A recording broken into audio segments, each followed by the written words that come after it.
Oke.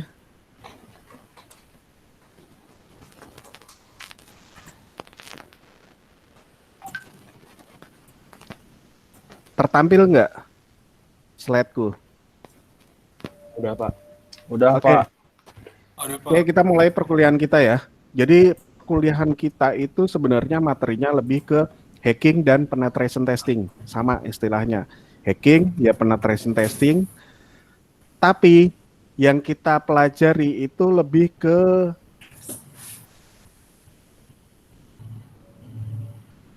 logika tentang security ya, vulnerability security. Vulnerability itu adalah kerentanan kalau di dunia security. Nah, yang kita akan pelajari itu adalah bagaimana kita mencari kerentanan. Tujuannya apa? Tujuan dari mata kuliah ini adalah nantinya kita itu punya kemampuan kalau kita nanti kerja dan pekerjaan kita di tempat kerja itu infrastrukturnya ada infrastruktur web, itu kita bisa melakukan uji penetrasi. Udah aman apa belum? Seperti itu. Itu tujuan dari kelas ini. Nah, ini adalah yang dibutuhkan di kelas ini. Yang pertama itu VMware. VMware terserah mau workstation, mau player, mau Fusion. Tujuannya adalah VMware kita itu nanti ngebangun web yang akan kita serang sendiri.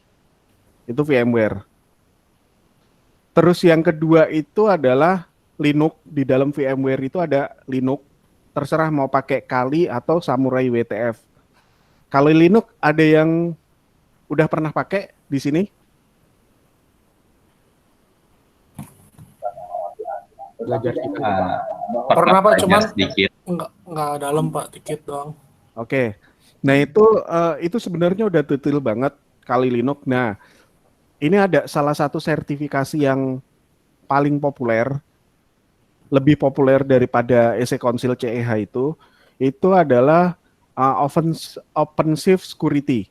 Jadi OSCP, Offensive Security Certified Program. Nah itu harganya juga cukup mahal dan itu adalah sertifikasi security yang sulit, lebih sulit daripada CEH. Yang paling sulit adalah GIAC Certification Security. GSEC itu paling sulit. Terus diharapkan juga kelas ini paham tentang pemrograman, tapi kita nggak program sih nanti. Terus yang kedua itu paham tentang jaringan, yang ketiga paham tentang sistem operasi, khususnya Linux. Ini kebutuhan kelas ini ya. Nah, berikutnya, sebentar. Nah, berikutnya ini adalah definisi tentang penetration testing. Penetration testing, pernah dengar kan penetration testing? Pernah Pak? Itu bahasa Indonesianya hacking sih sebenarnya, uji penetrasi atau penetration testing. Pen testing itu adalah proses siklus kompleks untuk mengidentifikasi dan memanfaatkan kerentanan dari sistem. Itu penetration testing ya. Oh ya, yang perlu diingat nanti jangan coba-coba mengimplementasikan apa yang dipelajari di sini di luar kelas ini tanpa pengaman. Maksudnya pengaman itu VPN atau proxy. Karena kalau emang dilakukan di luar itu ada kemungkinan kita itu nanti menyalahi aturan. Soalnya kalau di US sendiri, kalau di Indonesia belum ada ya. Di US sendiri kita melakukan scanning itu udah kategorinya kriminal. Walaupun cuma scan doang. Nah itu kalau di US, kalau di Indonesia enggak. Oke, kita lanjut ya. Jadi tujuan akhir dari uji penetrasi atau pen testing tadi adalah untuk mengidentifikasi dan menilai resiko dari sebuah organisasi. Jadi nanti umpamanya nanti ada yang bekerja di sebuah kantor, terus kantornya itu punya jaringan, ya kan? Terus buat ngetes jaringannya aman atau enggak, itu kita melakukan penetration testing ini. Oke. Nah, ini adalah tahapan yang pertama. Penetration testing itu ada 2 tahapan. Yang pertama adalah pre-engagement, yang kedua adalah engagement. Pre-engagement itu adalah tahapan sebelum kita itu ada sebelum kita itu in touch ke arsitektur atau sistemnya dari klien kita.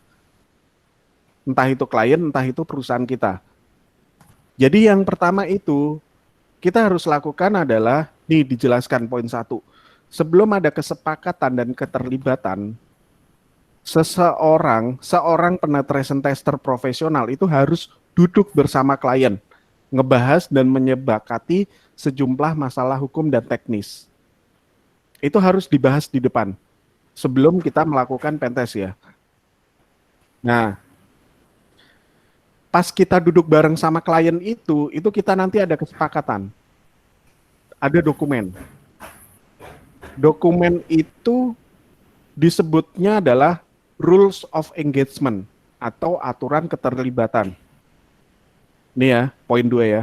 Biasanya dokumen di mana semua perjanjian ini diformalkan atau ditulis dan ditandatangani itu disebut Rule of Engagement. Perlu diingat, buat seorang pentester profesional itu tidak boleh melakukan pengujian sebelum kita punya Rules of Engagement. Tujuannya apa? Tujuannya agar kita nggak dituntut. Kebayang nggak kalau umpamanya kita diminta tolong, umpamanya sama Bank Mandiri, tolong dong pentes Bank Mandiri gitu. Terus kita nggak punya tanda tangan kontraknya. Kita main iya aja. Kita dijanjiin 50 juta. Ya kan? Nanti dibayar 50 juta atau nanti dibayar 10 juta. Kita iya aja. Begitu kita melakukan pentes, ternyata servernya Mandiri itu fail, down. Dan akhirnya proses perbankan mereka mati. Nah kalau kayak gitu itu siapa yang disalahkan? Kita selaku seorang pentester. Nah kalau mamanya kita disalahkan, terus kita nggak punya dokumen kayak gitu, kita nggak bisa melakukan pembelaan diri. Pasti kita akan dituntut hukum. Itu ya. Jadi itu pentingnya Rules of Engagement. Jadi ini adalah yang harus dimiliki oleh seorang pentester profesional. Rules of Engagement. Terus, Pak, gimana kalau seandainya aku hack dulu, terus abis itu ngomong, ya kan, baru didiskusikan, itu udah menyalahi aturan. Seorang pentester profesional itu harus berdasarkan permintaan, berdasarkan perjanjian. Nggak boleh melakukan perjanjian. Cuman kalau umpamanya ada orang-orang yang kayak bug hunty gitu kan, bug hunter. Bug hunter itu kan biasanya ada perusahaan yang mempersilahkan kayak sayembara lah gitu. Oh silahkan, ini dilakukan pentest. Nanti yang bisa ngepentest nemuin bugnya aku kasih hadiah. Nah itu boleh kalau kayak gitu. Tapi kalau mamanya tahu-tahu aku mau ngebobol ini buat cari pekerjaan, itu salah. Kayak gitu, nggak boleh. Oke, itu tahapan pre-engagement ya. Jadi Rules of Engagement ini penting, nggak boleh dilewatin. Oke, ada pertanyaan nggak sampai sini?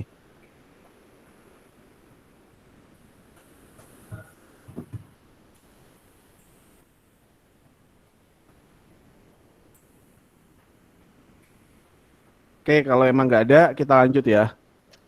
Nah, Rules of Engagement tadi, itu isinya apa aja sih? Ini, isinya dari Rules of Engagement. Yang pertama, Rules of Engagement itu isinya adalah tujuan dan ruang lingkup kesepakatan. Tujuannya apa? Dilakukan pentest. Jadi kayak umpamanya, tujuannya itu emang buat memetakan resiko. Tapi kalau tujuannya buat ngerusak, buat nyolong data, itu nggak diperbolehkan. Tujuan itu harus ditulis di Rules of Engagement. Terus yang kedua itu ruang lingkup. Ruang lingkup ini akan membatasi pekerjaan kita nantinya. Apakah kita itu kayak contohnya ruang lingkupnya, skupnya skopnya itu adalah skopnya itu website. Kita cuman diizinkan kita itu cuman diizinkan melakukan uji penetrasi pada websitenya. Ya udah, kita lakukan penetrasi pada website. Di luar website itu jangan kita lakukan karena itu udah melanggar peraturan. Ya, nanti ada pembahasan berikutnya. Terus yang kedua itu timeline. Timeline ini adalah waktu atau milestone. Terus yang ketiga itu kewajiban dan tanggung jawab. Kayak contohnya, kalau seandainya server itu mati, siapa yang bertanggung jawab? Siapa yang harus mengembalikan data? Itu harus ditulis di situ. Terus yang paling penting berikutnya adalah teknik yang diizinkan itu apa? Apakah teknik yang diizinkan itu hanya apa ya?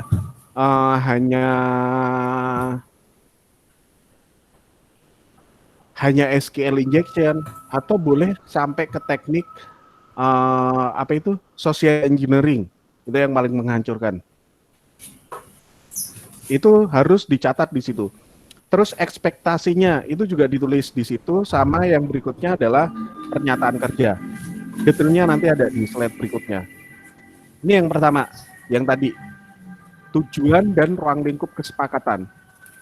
Goal sama scope, bahasa Inggrisnya ya. Goal and scope itu adalah dua istilah yang berbeda selama tes penetrasi. Berarti ini adalah dua hal yang sama sekali beda. Goal itu adalah berisi kenapa sih alasan klien kita itu memperkerjakan kita nantinya. Kenapa dia itu membutuhkan penetration testing? Apakah hanya untuk nguji, memetakan kerentanan, atau buat ngukur performa dan lain-lain ya, itu perlu dicatat. Nah, ini penting memahami goal karena akan membantu kita itu menentukan scope-nya. Kalau mamanya kliennya bilang, oh aku itu baru ngebangun ini, baru ngebangun website, nah aku mau websitenya itu diuji penetrasi. Nah, kalau emang kayak gitu, itu kan berarti scope yang kita buat itu adalah scope-nya website tok, nggak lebih dari itu, gitu loh. Nah, goal ini penting karena goal ini menentukan berikutnya itu apa sih? Berikutnya itu apa sih yang mau kita lakuin? Berikutnya itu apa sih yang mau kita iniin? Scope-nya itu penting ya.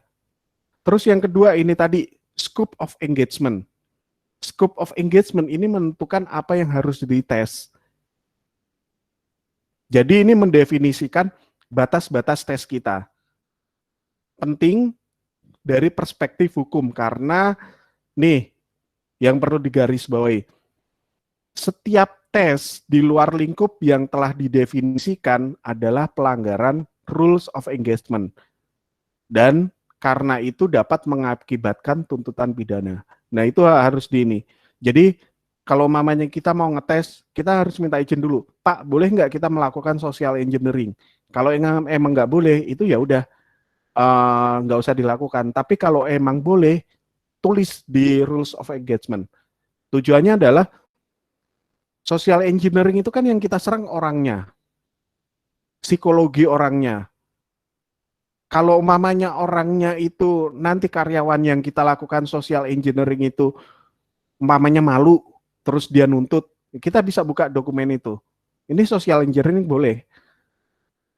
Tapi kalau mamanya kita nggak punya dokumen itu, ya udah kita yang kena tuntutan pidana itu. Terus berikutnya adalah jadwal sama timetable. Ini juga jadwal sama timetable ini penting juga ditulis karena tujuannya adalah untuk memperingati klien tentang apa yang terjadi pada saat waktu kita melakukan uji penetrasi. Uji penetrasi itu biasanya dilakukan malam-malam. Kalau seandainya yang kita pentest itu perusahaan yang vital, kayak umpamanya bank, ya kan, itu biasanya dilakukan malam-malam. Dan itu perlu ditulis hal-hal ini.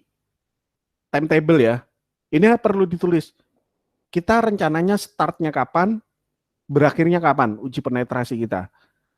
Targetnya kapan? Targetnya mana? IP mana? Terus tahapannya apa? Apa yang kita lakukan? Terus kekritisan apa? Source IP itu sumber IP key yang kita pakai. Tujuannya adalah biasanya kita melakukan pentest itu akan mempengaruhi proses bisnis dari perusahaan yang kita sedang pentest. Umpamanya servernya jadi lemot banget atau bahkan servernya sampai mati. Biasanya sampai kayak gitu. Nah, kalau mamanya kita udah ditulis di rules of engagement, aku mau ngelakuin pentest hari Sabtu jam 12 malam sampai jam 1 malam. Yang aku pentest itu IP, umpamanya IP server buat e-banking, ya kan? Tapi dari IP ini, IP yang kita gunakan sekarang. Tujuannya adalah klien kita itu tahu begitu jam 12 sampai jam 1 malam itu servernya down atau servernya itu lemot, mereka udah tahu. Tinggal buka catatan. Oh iya, ini lagi ada uji pentest. Tinggal dia buka log, oh ternyata IP source IP-nya itu sama IP kita. Ya udah, mereka nggak khawatir. Tapi kalau mamanya ada yang lemot, kalau mamanya ada server mati di luar jam yang kita tulis, ya itu bukan wewenang kita. Karena kita tidak melakukan di luar jam kita ya. Dan seorang pentest profesional itu juga tidak boleh melakukan uji penetrasi di luar jadwal atau timetable yang udah kita buat. Oke, itu jadwal sama timetable. Ini contohnya, contoh gambarannya timetable. Jadi contohnya itu kita mau mulai kapan, tanggal berapa, jam berapa sampai jam berapa. Terus yang kita serang itu mana? Ini target ya. Mamanya IP 200.200.016. Prefix-nya 16. Ini dilakukan scanning. Dan ini kategorinya medium ya, criticality-nya. Dari IP kita, source ini IP kita. Oke, ini perlu dicatat. Ini perlu dilaporkan. Karena ini jangan jangan sampai kita itu bikin kaget klien. Tahu-tahu, klien, kok server lemot, kok server down. Ini kenapa ini? Ternyata lagi dilakukan pentest. Nah, jangan sampai kayak gitu. Oke, itu timetable. Nah, berikutnya ini adalah kita ngebahas tentang kewajiban atau tanggung jawab. Ini hal-hal yang mungkin terjadi pada waktu kita melakukan pentest. Yang pertama itu kita mengakses data sensitif di luar scope. Jadi umpamanya kita itu lagi melakukan pentest dan kita bisa masuk ke salah satu komputer karyawannya. Dan ternyata ada ada data-data penting karyawan. Data-data yang itu kategorinya pribadi. Apakah kita ambil apa enggak? Kalau kayak gitu. Penting enggak? Itu data penting yang tidak boleh kita ambil. Yang kayak gitu itu. Kita harus tinggalin.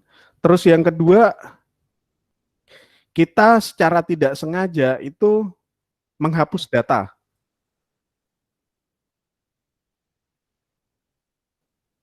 Oke. Duh, mana tadi? Sebentar.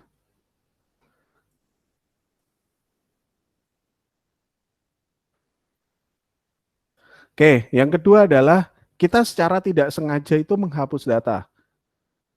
Nah, itu harus jadi tanggung jawab kita. Maksudnya itu kita harus memperingatkan klien, oh Pak, biar datanya itu nggak terhapus nantinya, tolong di backup dulu sebelum aku melakukan uji penetrasi. Itu perlu didiskusikan di awal. Terus yang berikutnya ini juga penting, secara tidak sengaja kita menyebabkan tidak tersedianya layanan karena server yang kita lagi pentest itu down, mati. Nah, itu juga harus didiskusin.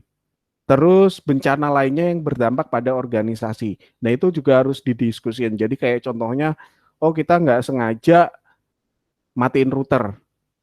Jadinya satu kantor itu mati semua. Nah, itu harus dipikirin ya. Nah, hal-hal yang kayak gitu itu kita harus omongin sama klien yang ditugaskan untuk jadi penyambung kita ya. Jadi kita harus bilang, oh ya, ini tugas nge-backup itu bukan tugas kita, itu dari tugasnya klien. Jadi kita harus bisa nentuin mana yang jadi tanggung jawab kita, mana yang jadi tanggung jawab klien. Itu harus dipisah. Nah, ini adalah hal-hal yang perlu kita lakukan. Kalau tadi adalah hal-hal yang mungkin terjadi, ini hal-hal yang perlu kita lakukan. Yang pertama, kita harus memberikan informasi terbaru selama uji penetrasi. Penting. Jadi kita harus telepon klien, Pak, saya mau melakukan uji penetrasi nih, mohon siap-siap. Jadi kalau ada apa-apa, tolong jangan kaget, kayak gitu. Terus yang kedua, tetap melaporkan dan menyimpan data di tempat yang aman. Kalau mamanya kita menemukan yang sensitif tadi, ya kita harus simpan di tempat yang aman. Jangan sampai itu rusak atau terhapus ya. Terus yang ketiga, kita harus mengikuti etika. Ethical hacker. Itu ada etikanya. Etikanya itu adalah ya sama aja sih sama etika-etika biasa. Jadi kita nggak boleh mengakses data yang sensitif, kita nggak boleh nyebarin ke yang lain kalau mamanya perusahaan ini ada bugnya dan seterusnya. Terus yang keempat, kita harus menjaga rahasia informasi apapun yang kita temuin. Kayak umpamanya kita lagi ngetes Bank BCA, terus kita tahu nih e-bankingnya ada bugnya. Itu kita benar-benar harus keep silent. Harus kita buka ke klien tok, nggak boleh kita buka di luar. Itu kewajiban sama tanggung jawab seorang pentester profesional ya. Nah ini harap dicatat ya. Selama keterlibatan akan menemukan informasi pribadi karyawan. Ini penting, di negara-negara tertentu informasi sensitif itu berada di bawah undang-undang privacy yang ketat. Nah, ini penting ya. Nah ini juga kita perlu penting juga kita omongin sama klien, kalau pihak yang bertanggung jawab menjaga data aman itu adalah klien. Jadi kalau mamanya, kan kalau di kantor itu suka ada Active Directory ya. Active Directory itu server yang dia itu ngumpulin semua dokumen, semua data dari semua karyawan yang bisa di-share-share. Nah itu terkadang kita itu bisa nemuin informasi pribadi di situ. Nah, informasi pribadi itu nggak boleh kita ambil, nggak boleh kita expose. Tapi nyimpen data itu di tempat yang aman, bikin backup itu adalah tanggung jawab klien, bukan tanggung jawab kita. Itu perlu kita kita perlu diskusiin sama klien. Soalnya takutnya kliennya nggak nge-backup, tahu-tahu data pribadi kayak gitu itu hilang, kita yang dituntut. Makanya itu harus didiskusikan di awal. Ini penting ya, karena tahapan ini itu adalah tahapan bagaimana cara kita itu melindungi diri dari tuntutan-tuntutan pidana. Tuh. Nah, ini juga di awal itu kita juga biasanya akan menandatangani NDA. NDA itu disebutnya Non-Disclosure Agreement. Nah, NDA ini adalah perjanjian hitam di atas putih yang menyatakan kita tidak boleh melakukan pengutipan atau pemberitahuan isi dalam sebuah pekerjaan seperti yang tertera pada perjanjian tersebut. Jadi kita nggak boleh ngasih tahu kalau mamanya kita lagi ngetes Astra dan Astra itu ada bugnya, kita kasih tahu ke orang, itu nggak boleh. Oh ternyata ternyata Astra itu telnetnya bermasalah, dia pakai default ya kan, atau SSH-nya, SSH routernya itu dia pakai akun default ya kan, terus kita kasih tahu ke orang lain, itu nggak boleh. Makanya kita harus tanda tangan NDA. Tujuannya adalah ya NDA ini penting biar seorang pentest itu nggak ngebuka informasi apa yang mereka temukan di perusahaan kita. Ini bisa dipergunakan untuk menuntut balik seorang pentester. Nah ini ya, poin yang kedua ya. Kerentanan yang ditemukan, exploit yang digunakan dan dikembangkan, dan setiap informasi yang terkait dengan organisasi tidak boleh diungkap ke publik atau pihak ketiga. Nah, ini tujuan dari NDA. Nah, kalau mamanya kita jadi pentester profesional, kita perlu bikin NDA. Ini NDA ini untuk bikin klien itu worry free. Worry free itu dalam artian mereka itu nggak inilah, mereka nggak khawatir lah kalau datanya itu bakalan bocor apa enggak. Lebih aman lah. Terus berikutnya, di rules of engagement itu harus ada emergency plan. Emergency plan ini adalah langkah yang harus diambil bila ada sesuatu yang salah selama engagement atau masa keterlibatan ya. Contohnya, server malfungsi karena scan yang berat, atau database berubah selama eksploitasi, atau hal lain yang melemahkan karena tindakan kita. Nah, ini harus ditulis ya. Jadi kayak umpamanya, oh ternyata servernya itu lemot. Emergency plan-nya adalah nge-restart. Siapa yang nge-restart? Yang nge-restart itu biasanya klien. Cuman kita biasanya ngubungin klien kita. Pak, tolong dong, ini karena ada proses scan yang berat,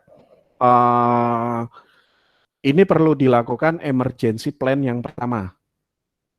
Silakan dilakukan. Nah, itu perlu. Nah, ini perlu diingat ya. Jadi, langkah-langkah ini semua itu adalah langkah-langkah dalam kita itu melindungi diri kita dan juga melindungi klien. Itu. Nah, ini juga penting. Tadi emergency plan itu biasanya melibatkan beberapa faktor. Di antaranya adalah timetable yang tadi itu ditulis ulang. Terus yang kedua, kontak orang yang bertugas menanggapi rencana darurat. Jadi kalau umpamanya kita melakukan scan, umpamanya Bank BNI atau Bank BCA, kita melakukan scan malam-malam, terus tahu-tahu servernya itu fail. Kan nggak mungkin kita telepon direkturnya atau manajernya, Pak tolong dong di restart. Kita harus minta salah satu kontak yang siap sedia pada waktu kita melakukan pentest. Nah, itu perlu ditulis di dokumen. Nah, nanti kalau umpamanya server itu fail dan itu nggak bisa dikembalikan, ternyata pada waktu fail itu kontakan yang ditugaskan nanggepin kita itu nggak bisa dihubungin. Ya udah, dia yang salah, bukan kita yang salah. Gitu loh. Terus juga dokumen emergency plan itu biasanya menulis solusi dalam masalah ini itu apa, kayak tadi kan, begitu lemot solusinya itu restart, atau solusinya itu buka backup-nya untuk di-restore. Nah, itu solusi, itu perlu ditulis. Tujuannya ya itu tadi, melindungi kita, melindungi klien. Nah, ini juga yang penting, rencana darurat tidak akan berarti jika emergency plan itu nggak akan berarti kalau kita nggak tahu siapa yang dihubungi. Kita melakukan pentest malam-malam, tapi kita nggak tahu siapa yang akan kita hubungi begitu server itu fail. Oke. Terus kontak tidak tersedia. Yaitu tadi ya orang ya. Terus nggak ada rencana tertulis. Itu nggak akan berguna kalau umpamanya 3 hal itu nggak tertulis di dokumen. Nah, terus yang tadi, yang ini, teknik yang diizinkan atau allow teknik. Jadi ini allow teknik itu adalah kita itu mau melakukan apa sebagai seorang pentester profesional. Jadi ini erat kaitannya dengan emergency plan bagaimana cara kita itu menghindari dari menghancurkan sistem mereka. Kita harus menyepakati dengan klien sebelumnya tentang teknik yang diizinkan untuk digunakan. Jadi kalau mamanya mereka lagi melakukan pentest, tapi mereka cuma minta SQL injection, karena mereka itu baru selesai ngedevelop hardening SQL injection. Tapi mereka belum selesai ngedevelop sampai ke XSS, umpamanya kayak gitu. Ya jangan kita melakukan XSS, kita harus melakukan SQL-nya tok. Soalnya kalau umpamanya kita melakukan XSS dan itu belum selesai di develop, server itu udah pasti hancur. Jadi ya hal-hal ini itu melindungi dari kita menghindari kita menghancurkan sistem mereka, klien kita.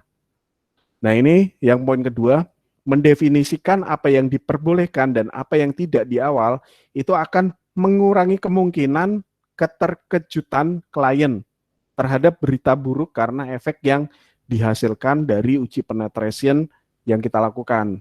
Itu. Makanya itu perlu didefinisikan di dokumen. Nah, ini beberapa teknik hacking atau intrusion yang paling umum. Yang pertama itu brute force attack. Brute force attack itu ada yang pernah dengar nggak? Ada yang tahu nggak brute force apa? Pernah. Enggak, Apa? Pak. Silakan. Jadi kayak mau masukin password terus dia kayak coba satu-satu gitu. Betul. Jadi dia itu untuk ngehack password ya. Jadi tujuannya adalah ngelihat kombinasi mana yang betul. Itu brute force. Nanti kita belajar tentang brute force di kuliah ini. Terus yang kedua itu social engineering. Ada yang tahu social engineering?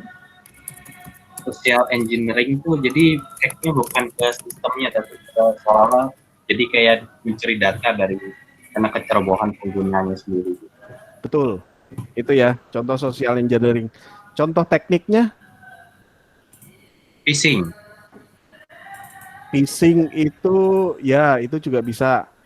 Tapi contoh yang konkretnya itu kayak gini umpamanya.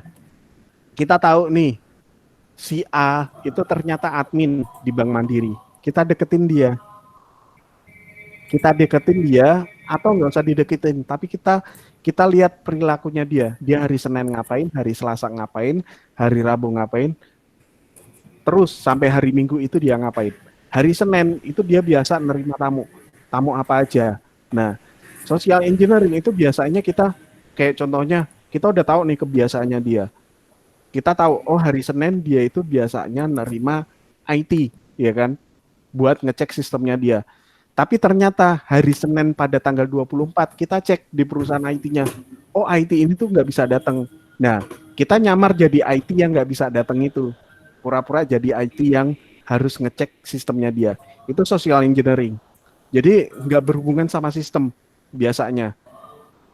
Dan itu akan sangat menghancurkan.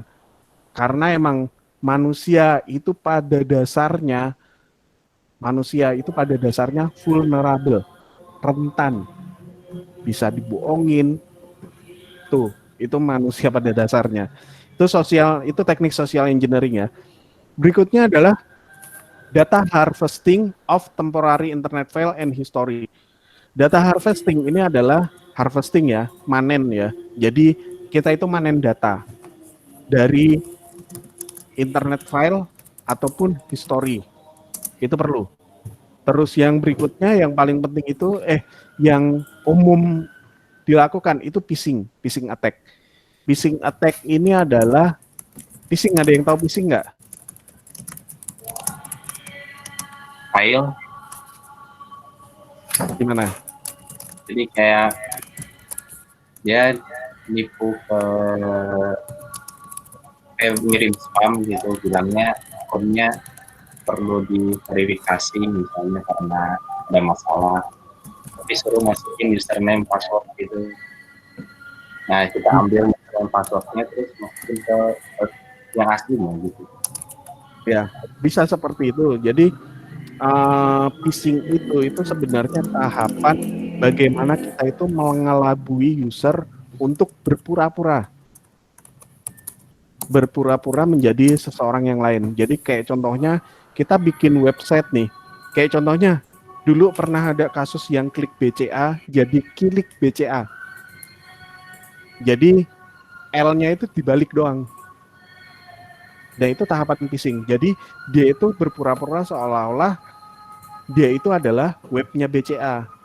Nah, kita diminta buat nginput username sama password. Tujuannya adalah yang melakukan phishing itu mendapatkan kredensial kita. Itu. Oke. Itu tadi tahapan tahapan pre-engagement ya. Kira-kira sampai sini ada pertanyaan dulu nggak? Silahkan.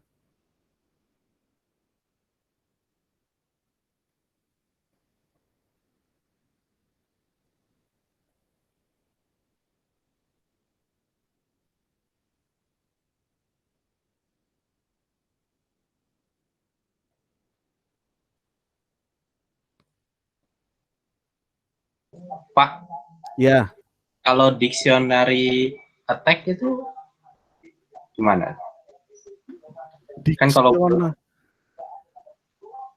Oke. Jadi diksionari itu apa sih? kamus. Bahasa Indonesianya kamus. Dictionary attack itu bisa disebut juga word list attack. Word list. Biasanya attack dictionary itu kita punya database kata-kata yang biasa dipakai dijadikan password. Nah, dari kata-kata yang kita punya itu dicobain satu-satu. Nah, itu disebutnya dictionary attack. Beda sama brute force tadi. Kalau dictionary attack itu kita udah punya kata-kata yang biasa dijadikan password ataupun username. Jadi contohnya si admin, password admin masuk nggak? Oh, nggak masuk. Terus kita coba lagi, password kedua, password masuk nggak? Oh, nggak masuk. Terus password ketiga, administrator masuk apa enggak? Oh, nggak masuk. Terus yang keempat, let me in, masuk apa enggak? Jadi kita itu punya daftar. Itu disebutnya dictionary attack. Tapi kalau brute force attack itu yang kita lihat itu kombinasinya. A masuk nggak? B masuk nggak? Sampai Z masuk apa enggak? Terus kalau nggak masuk, AA masuk nggak? AB masuk nggak? Sampai AZ masuk nggak? Terus sampai nantinya Z masuk apa enggak? Dan brute force itu biasanya makan waktu jauh lebih lama daripada dictionary. Tapi akan lebih efektif. Cuman brute force itu sulit ya. Sulitnya itu biasanya karena biasanya kita butuh komputasi yang tinggi. Itu yang pertama. Komputasi yang tinggi karena dia itu akan melakukan pengecekan secara cepat kan. AA, AB, AC, AD terus dicobain satu-satu sampai dia nemu passwordnya. Itu brute force. Oke, gimana? Ya jelas. Jelas ya? Ya. Oke, ada lagi pertanyaan nggak?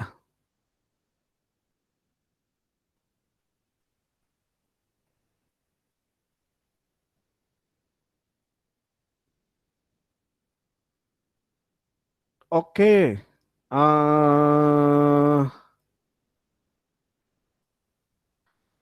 Nih di stop dulu.